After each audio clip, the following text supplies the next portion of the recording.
G'day. This is a dark episode for mature audiences only. Please, pause and read the disclaimer. If you don't think dark is for you, you won't be missing out. Echo is exactly the same episode. Dark was very hard for me to read. Dark may be hard for you to hear. Season 1, Episode 64, Consequences. This episode was written and narrated by Laura Reily Truth. Ha! No one suspected a thing. I got the job so easily and everyone thinks I am an ex-motorsport mechanic. I am a good mechanic and I did study up on the subject. I can bluff my way through any conversation now.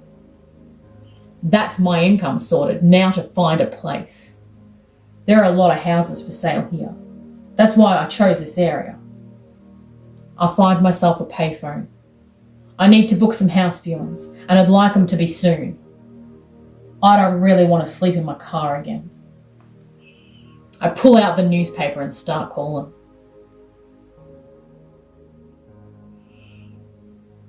I recline in my seat and put my feet up. I have finally finished unpacking everything, and have a few items of furniture now. A bed, a comfortable seat, a table. I definitely won't be inviting anyone over. Don't know anyone anyway. I let my eyes close and feel Bree in the room. It's all mine, I say with a smile. I am very glad you have a house, Claude. I can tell by her tone. She does not approve of something. She hasn't really approved of much recently. I scoff. What is it? Opening my eyes to see her figure sitting cross-legged on the floor. She tips her head to the side and raises her eyebrows.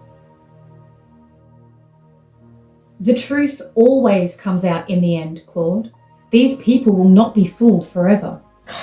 I wave my hand dismissively. They are eaten out of the palm of my hand, I say, pointlessly trying to hide how pleased I am. You have a lot less power than you think, Claude, she says. How would you know? I retort. The same way you do, she says, matter-of-factly. Maybe she's right. Maybe they are just being polite. Maybe all the questions aren't interest, but rather tests to see if I know the answers. I do bluff my way through a lot and avoid questions when asked. I have no proof of anything that I say. I fold my arms over my chest. I just have to make sure I know everything. She stands up as though she's about to walk away and says with disappointment in her voice, I thought you weren't going to do that anymore. How dare she? I stand and say, I do whatever I want to do. I don't have to listen to you or be who you want me to be. I can make my own choices. She quickly appears directly in front of me, looking much more real than she ever has, and says with an authoritative tone, It is who you want to be. It is a decision you made. You set the standard for yourself. You asked me to remind you, to hold you to your choice. I am doing what you asked of me, and I will continue to do so. Whether you yell at me, whether you break your own rules, whether you change your mind, I will be a friend to you and keep my word. Her eyes, looking right into mine as she speaks, appears to have left me speechless. She seems like she is physically right in front of me, like I could reach out and touch her. I blink a few times, and realization dawns on me. I manage to stutter out. I know you don't approve of my choices. I know I'm breaking my own rules. But I'm glad you're here. Thank you. Bree nods her head once and sits back down on the floor, her visage looking more translucent now. I can't think of anything else to say to her right now, because I can't go back. I've dug my own grave, and now I have to lie in it. Oh, stupid table, I yell as I give it a swift kick. Ah, dang it. First I whack my shin, then I mess up my toe. Would you please stop pacing before you walk into something else? Bree says, sounding concerned. I stop in the middle of my lounge room and face her. What am I going to do? I say, distressed.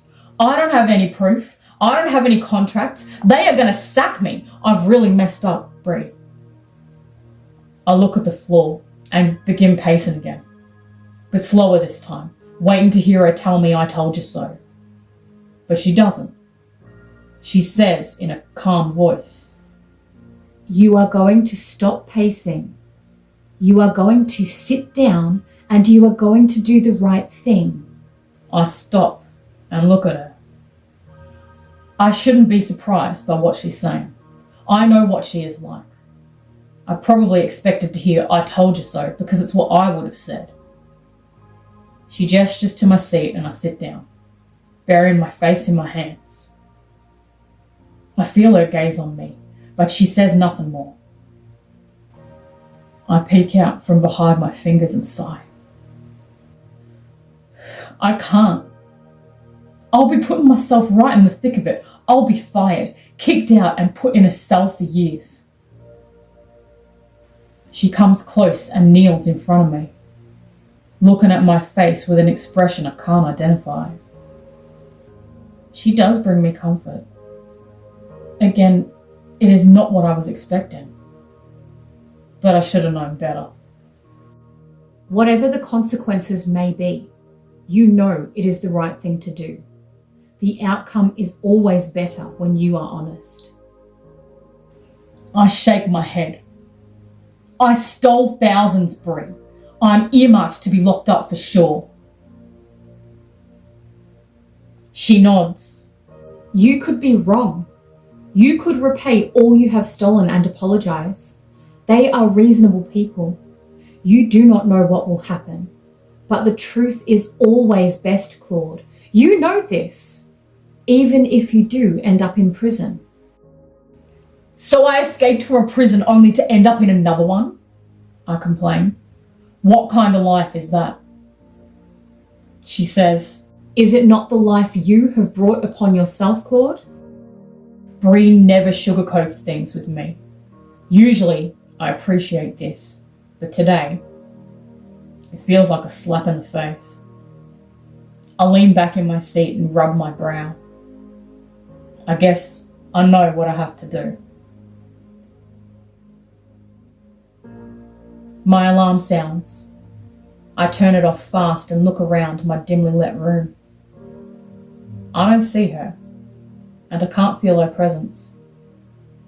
I sit up and flip my legs over the side of the bed. It's time. I stretch and get myself showered and dressed, probably for the last time in my house. I didn't get to finish furnishing it. I barely even lived here. I wonder what will happen with it now. I feel the cold water on my hands and remember. Pictures of people screaming in baths of ice, trapped with only their heads out of water, a hole in their neck surrounded by a sharp blade, forcing them to sit in the same position for hours, days even, if they lasted that long. I remember continuously filling the bath with more and more ice, keeping it as cold as necessary. Pictures rotating through my mind of their bodies covered in red, purple and black burns, their skin peeling from their bodies, extremities turning black and falling off them. The ones who survived couldn't stand and would have to be dragged and thrown on the tables for study. They would never speak again. They wouldn't even scream as they on those tables. Their eyes void of care, sliced open as we examined every part of them. Most wouldn't make it to the tables though. If they didn't die from the cold, they would grow so exhausted and eventually let themselves lay back and slice off their own heads. It was pretty easy to clean up after all that though. The cold makes them slower, so it was easier to mitigate the mess before it became too difficult. I finally look up and I stare at my disheveled, unshaven face in the mirror and see that sinister smile. Am I laughing? Why am I laughing? I don't know. I turn away confused. I walk around my barren house, looking at everything I will likely never see again. This reminds me of the last house I left for good. Is it to be my life that every place I leave just like this? Because of guilt? Because of shame? I leave the sealed envelope on the kitchen bench and collect the small amount of personal items I will take with me. Won't need much where I'm going. I walk out to the drive and lock up my house for the final time. I slip my key into the mailbox and close my eyes, taking a deep breath. This is it.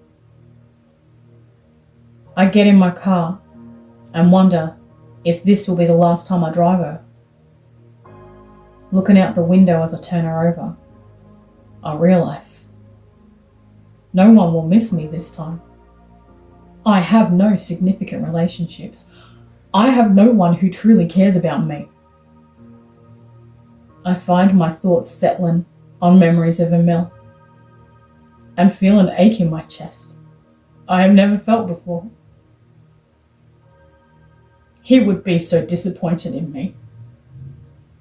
He has taken the path to redemption, and I have taken the path to what? Humiliation. I have failed. Failure is unacceptable. Failure is unacceptable. Failure is unacceptable. Failure is unacceptable. Failure is unacceptable. Failure is unacceptable. As I drive away from another home, a part of me wishes I could just talk to Emil right now. In spite of what I have done, I just want to see my friend. Someone who cares. Even Pete would be a sight for sore eyes at this point. I shake my head. These memories are getting me nowhere. I turn up the radio and try to drown out my thoughts. I can feel tears welling up in my eyes, but I will not abide them this time. I blink them away and say out loud to myself, I do not cry, I do not care, and I do not fail. My foot presses down on the accelerator as I hear her voice. Where are we going, Claude? Bree, you should not have come, I say, irritated. I come when you need me, Claude. She says, sounding confused, as though I should have expected her. I see the building on the side of the road and slow ready to pull in there. I don't need you, Bree. I don't need anyone. You're running away, she says, matter-of-factly. This will only make things worse, Claude. I shrug my shoulders as I turn off my car and face her.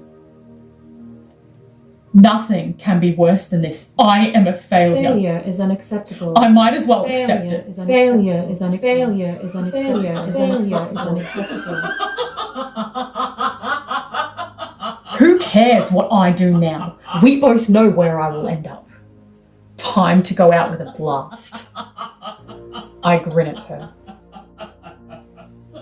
The expression on her face causes me to look at my own reflection. There he is, that sinister, grinning, laughing man I remember. She looks me in my eyes and leans in. I try not to lean back, but I fail. Failure is unacceptable. Why is she not afraid of me? Failure is unacceptable. You do not want to do this. You know exactly who you want to be, Claude.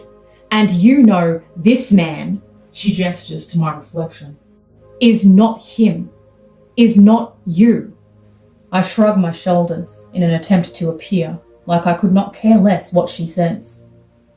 But I do care. I care more than I would like. But I am a failure. Failure is unacceptable. I can't go back now. Failure is unacceptable. Failure is unacceptable. Failure is unacceptable. Failure is unacceptable. I turn to exit my car and say to her, "Don't follow me, Brie." I try to sound confident, but it comes out sad.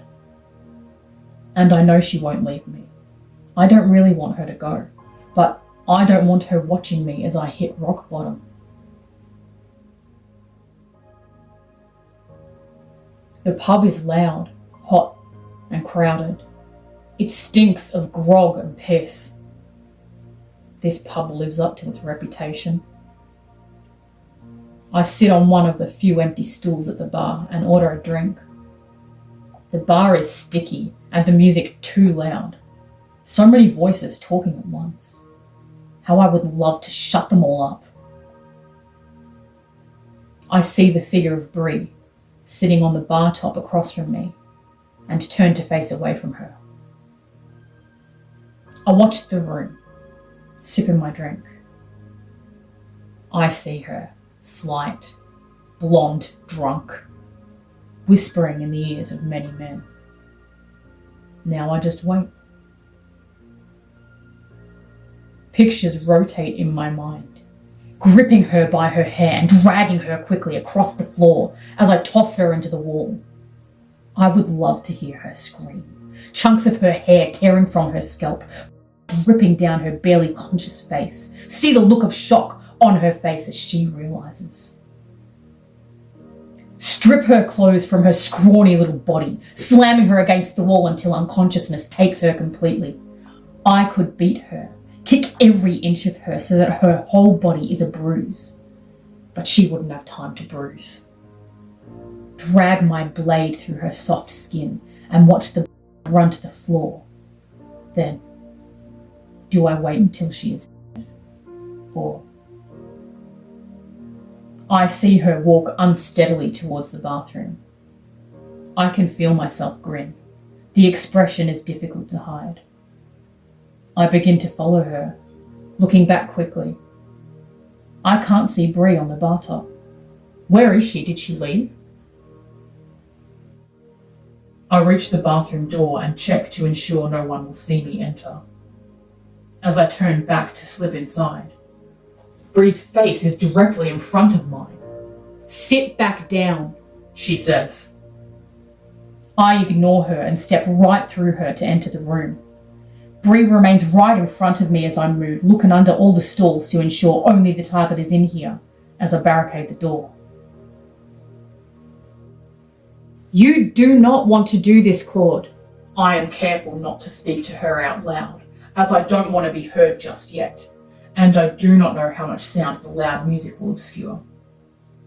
Brie stays directly in front of me as I hide in the empty stall, forcing my view to be obscured, forcing me to face her. This is not who you want to be, she says. I force myself to grin at her. She will see much more than she bargained for tonight. I have made my choice, and she cannot change my mind. I want this, and I will have it. I am no failure. Failure is unacceptable. Failure. I hear my target exit and give her a few seconds before I burst out of the stall and reach for her hair. Then I hear it.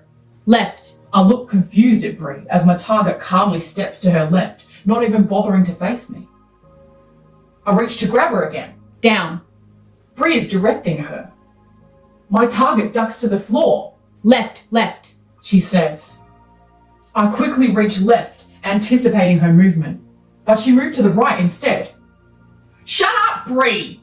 I scream in her face. No, she says calmly. My target stands upright facing me with not a shred of fear on her face. I swing my fist fast and hard towards her face as she slips to the side, apparently no longer needing Brie's direction when she can see me. Stop, Claude, Brie says. No! I scream as my fist slams into the tiled wall. I feel my knuckles crunch and scream out in pain. My target removes my barricade from the door as I nurse my broken hand. Please, Claude, just stop. I kick towards my target hard. She is going to feel this. The door swings open and I connect with it instead, falling back and landing on the floor, my foot shooting sharp pain up my leg. I feel hot tears on my face and close my eyes, screaming, "This cannot be real!" I suddenly realize my surroundings. There is no longer loud music, but sirens blaring. There is no longer heaps of chatter, just the sound of police officers telling people they are under arrest. This cannot be real. Then I hear him. Are you okay, miss? I open my eyes to see Emil addressing my target and another officer incapacitating me. Though I think I did a good job of that myself.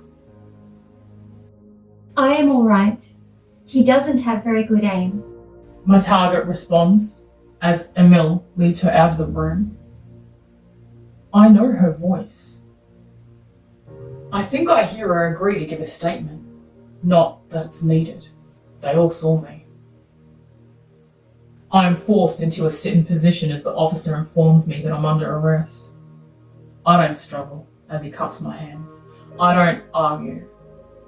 I know what I have to do now. Emil enters the room and looks at my foot.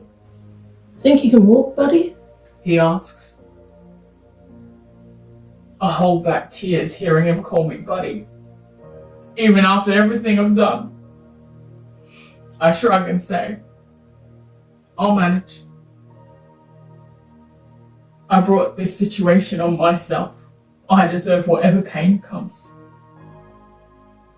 As Emil helps me to my feet, I feel no pain. Not in my foot, not in my hand. You still need to walk carefully. You are injured. You just cannot feel it right now. She says. Holding back more tears, I nod.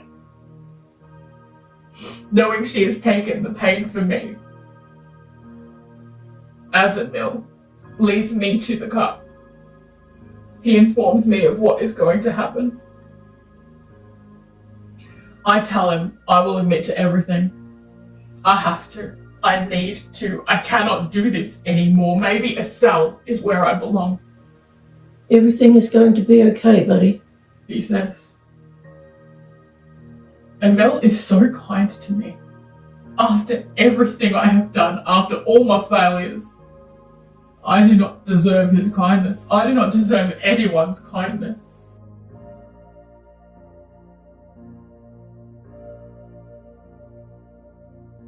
I look at the dirty walls of the room. One bright light shining above me. The officer across from me looks dumbfounded. I say, that's everything. The cop says nothing for a moment and then says, You understand what is going to happen now? I nod. I have just admitted to everything I was accused of, and other crimes they were unaware of. Everything I could think of. All right. He says. Someone will be in to return you to the cell. Sit tight. Bree is smiling at me. I am so proud of you. She says. You have some guts.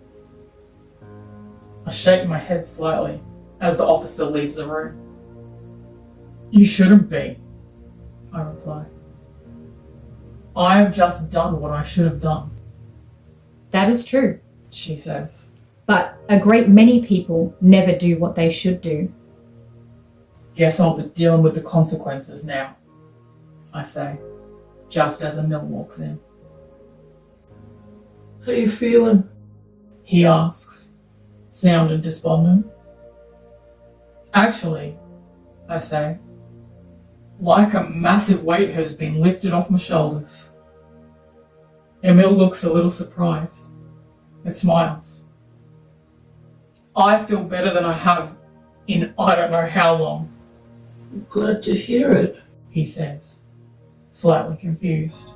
You know where you're going, right? I nod my head and observe. Good can be done from anywhere. as Emil returns me to myself. I rest my head against the wall, letting my eyes close. I hear it. You did such a good job, Claude.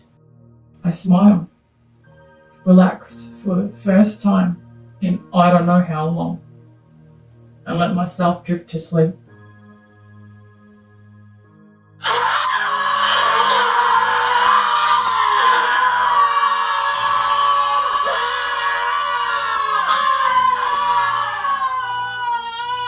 I can't take it. Why is everyone screaming? I look around me. White walls everywhere. White ceiling, white floor. There is nothing else. Where is the light coming from? Where is the screaming coming from? I frantically touch every wall, checking for exits, checking for a portal. They won't stop screaming. I have to get out.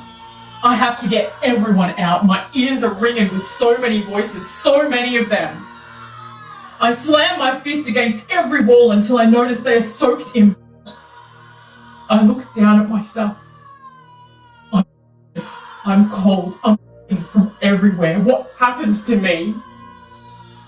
I stumble back, but my legs will no longer hold me. They bend the wrong way, and I fall hard. I hurt everywhere. Please, I can't take it. I close my eyes tight. I'm broken.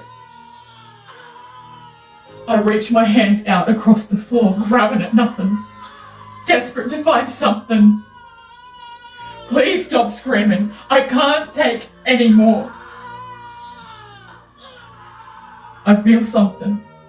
Many somethings. Thin wires. I grip him tight and pull. Oh, chunks of my own flesh being pulled from my head. The wires were in my scalp. I throw them across the room as I roll on the floor in agony, opening my eyes, desperate to find a corner. There are no corners. There are no walls. There is no room. Where am I? Please stop screaming. I can't take it anymore. I need to help them. I close my eyes even tighter, reaching up my hands to cover my ears. I don't want to hear this screaming anymore. I hear a voice over the screaming. I know this voice. It's mine.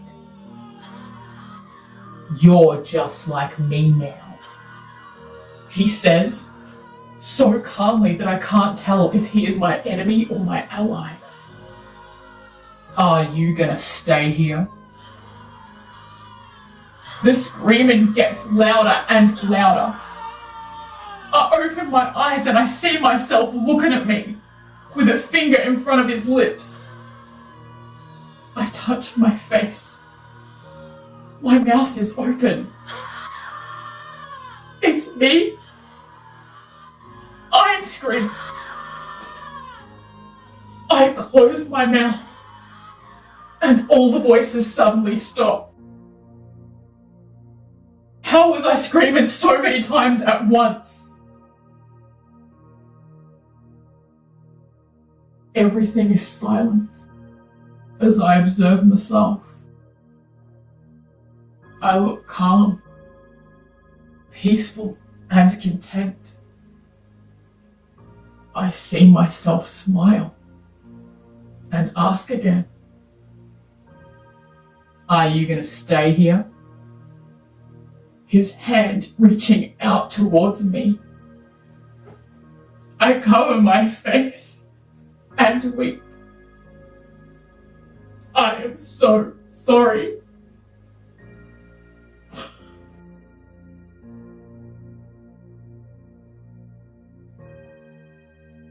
I look at the young Crim sitting across from me. He is looking at me with skepticism in his face, a look I have become used to locked up in here. I repeat, you can have it if you like, mate, holding my apple out towards him. Bree says, Maybe try offering a trade instead? I smile. I tell you what, I'll take your toast and you take my apple. What'd you say? The young bloke grins and swaps eagerly. Guess he really does have a thing for fruit. We eat in contented silence, but only briefly, as both our cellmates join the table and talk over the top of each other about the day ahead. Time is soon up, and we all head to get our assigned work done. That was a big deal, Claude. She whispers, excitedly, as though someone might hear her. I say quietly, I know. You're right. He reminds me of me. Bree whispers. But now he has you to help him. I stop where there is no one to hear me and say, I really am going to help someone. I am finally doing what I'm meant to do. I see her face smile at me, and I exhale a big breath. Here we go.